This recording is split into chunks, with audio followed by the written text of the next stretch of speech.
SwayamPrabha. Digital India. Educated India.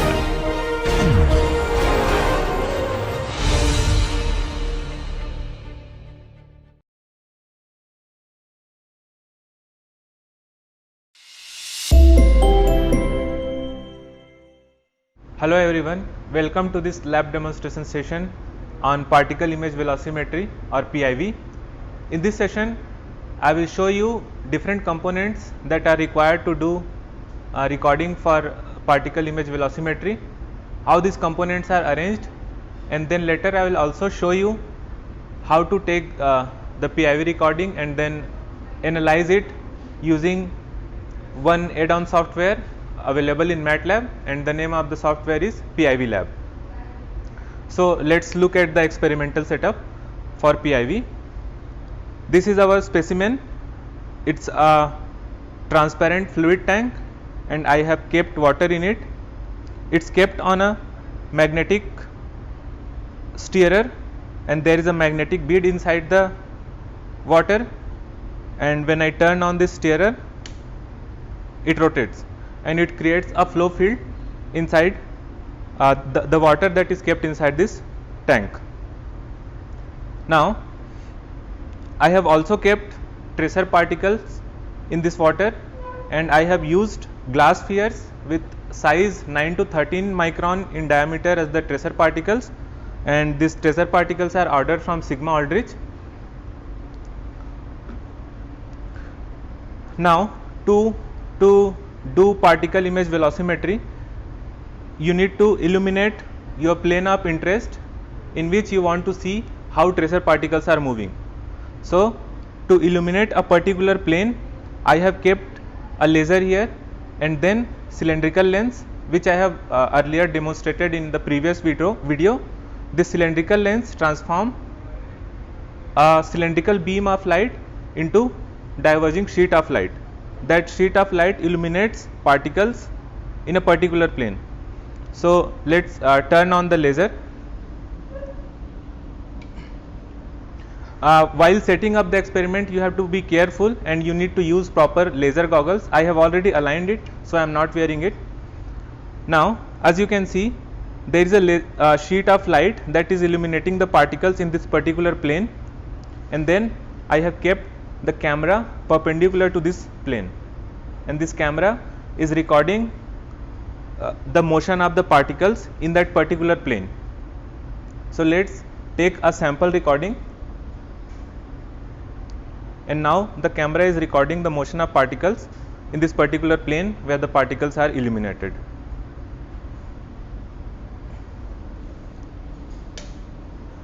Okay, now we will take this recording and look how it appears on the screen, and then I will also show how to segregate frames from this particular recording and then put it into MATLAB, and using the PIV Lab application how you can analyze the video and get the flow field in this particular plane. Okay. This is the video we have recorded for PIV analysis. You can see the magnetic bead rotating at the bottom of the tank, and you can also get a qualitative estimate of the flow field on the plane of illumination just by visual inspection. I will play this video again and you can see the tracer particles moving on the plane of illumination. Now we will see how to get quantitative flow field using PIV Lab application, which is available in MATLAB. But to do that, you have to first extract frames from this video, which I have already done and kept in this folder. I have extracted first 5 frames of the video, but you can take more or even less. In principle, you require at least 2 frames to do the PIV analysis. Now let us open the MATLAB. So this is the MATLAB window, and here on the top left you will see the apps option.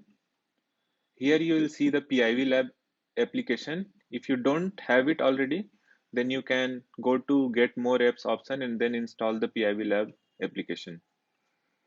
Now let's open this application. It will take some time to load. Okay, this is the window for PIV lab application. It's a very interactive software and there are lots of options available, but I am going to walk you through the key steps required to do the PIV analysis. So it majorly consists of three steps. First is pre-processing, then processing, and then post-processing. In the pre-processing part, we do the preliminary image processing on the PIV recording, where we get rid of noises to make it suitable for PIV analysis. And then in the processing part, we run the cross correlation algorithm to get the flow field. And then in the post processing part, we do a filtering out of the spurious or the erroneous vectors. Okay, so the first step is to load the images that we have extracted from the PIV recording. So when you click on the load images, you will have the option to browse the folder where you have kept the images. Then select the images, add it to the PIV lab application, and then import it.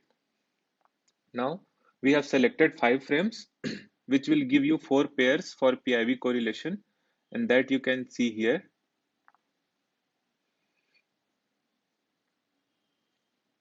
So the first thing is pre-processing part, where you can go to the image settings, and there you will get the option of exclusions, selecting the region of interest and masking. When you click here, you'll get the option to select the region of interest where you want to do the analysis. For this tutorial, I'm selecting this as my region of interest.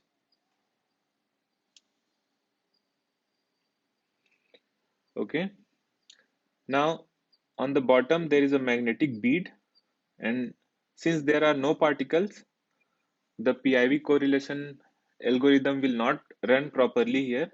So we want to mask out this region.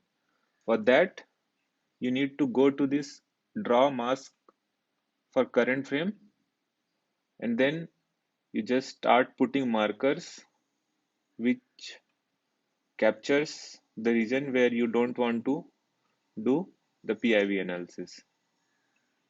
Then double click on the first point to make it a closed geometry, and this is the region that you have masked out from the analysis. Now you have drawn this mask only for one frame. You need to apply it to all the frames. That option you get from here, apply current mask to frames from first to last. Now you can see this mask is applicable for all the frames. Going to the next step, here we have image pre-processing. Here the CLAHE filter is enabled by default, and after enabling this filter, if you want to see what it does to your image, you can go to the preview current frame, and once you click here, you see this is the final image where the analysis is going to be performed. It is still a little bit noisy, so let's try this enable high pass filter and then preview the current frame. Now it is better, and we can proceed to the next step. Next part is doing the analysis. For that, we need to do the PIV settings, which you can find under the analysis menu. Once you go to the PIV settings, you will see that the PIV analysis, the software performs in two different levels, two different grids. First is pass 1 with a bigger grid, and then pass 2 with finer grid.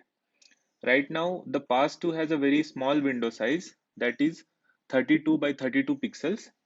So we will increase it a little bit more. Let's make it 50 by 50 pixels.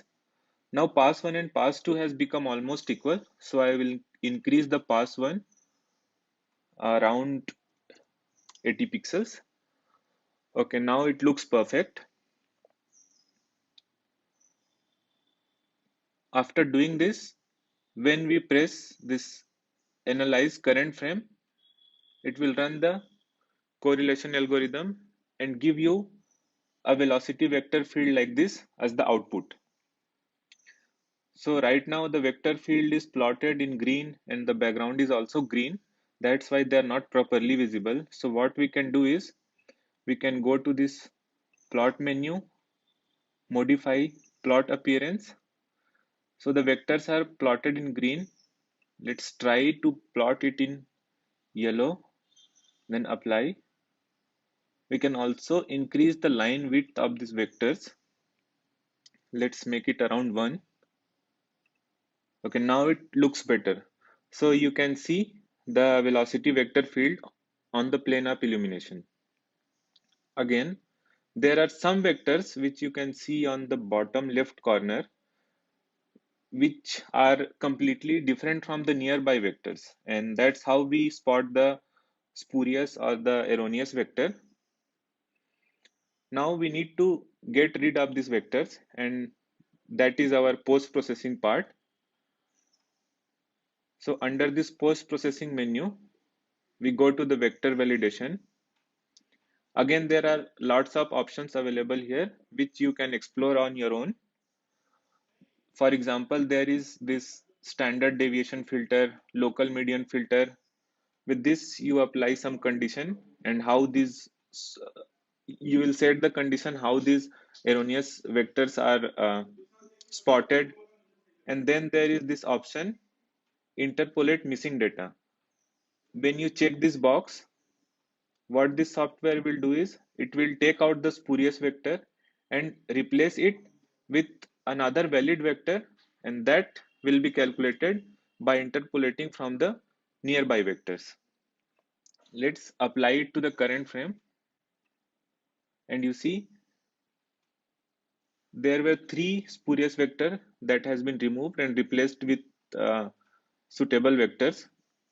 There is one more vector that is not filtered out. So either you can manually reject or you can put even more stringent criteria on your filter that how you spot this erroneous vector.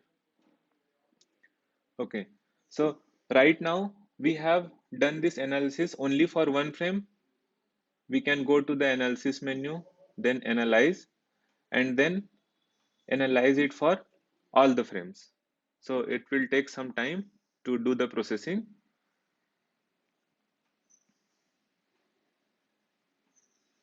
And then again, you can go to the post-processing vector validation and then apply to all the frames. So it will remove spurious vector from all the frames. So these were the basic steps that you need to know for performing PIV analysis using this PIV lab application. Apart from this, you have lots of other interesting options under this plot menu. For example, I will show you one. For example, if you want to draw streamlines, then you select this streamlines option and then you go to draw streamlines. A crosshair will appear on the screen. So wherever you click, it will draw streamlines passing through that point. So once you have completed the point selection, you just right click anywhere on the screen and you'll see the streamlines. They are not properly visible. Again, they are plotted in yellow. Let's change the color to red and increase the line width a little bit and then apply. Okay, so now you can see the streamlines passing through the points that I selected earlier. There are similar other interesting options under this derive parameters and post processing and then calibration. Using calibration, you can put an image to convert the pixels into some metric unit or any unit of your requirement. So I encourage you to go and try these options on your own.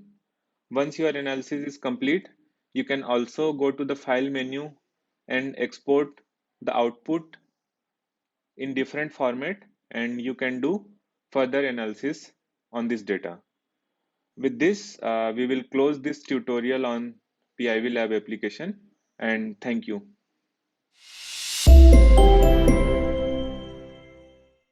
Hello everyone, welcome to this lab demonstration session. In this session, I will show you what are the different components required to do a Schlieren imaging setup and how these components are arranged. So there are various versions in which people do setup for Schlieren imaging. Either it can be using one mirror or two mirror and then they are arranged in different fashion. The one that we have here, it's a setup with two parabolic mirror and a light source and camera, and all these components are arranged in a fashion that looks like the letter Z when viewed from the top. So it's two parabolic mirror Z type setup. So coming to the setup, this is the light source and then there is a pinhole in front of the light source. From here a diverging light goes to the first parabolic mirror and this light source is kept at the focal point of the mirror. So from here the light becomes parallel and then it bounces off to the second parabolic mirror, and from here it converges to this knife edge and then camera is kept after the knife edge. Now the space between the first parabolic mirror and the second parabolic mirror is our test section, and everything you see here, it's part of the test section. You can replace it with your specimen, whatever you want to capture in the Schlieren imaging. For example, so the Schlieren imaging works on the principle that it captures the gradient in refractive index. Now I have a lighter here. If I press it, there is a flame coming out of the lighter that creates a gradient of the refractive index and that gets captured into the Schlieren. So I will keep this flame in the test section and let's see how it appears when captured through this setup. Now if I partially press this lighter, then there are combustible gases that are coming out of the lighter that have a different refractive index than the surrounding air. These gases are not visible by naked eye, but these can be easily captured through this Schlieren imaging setup. So let's see how it looks. So I am partially pressing this lighter and keeping it in the test section, and then let's see how it appears in this when captured through this setup.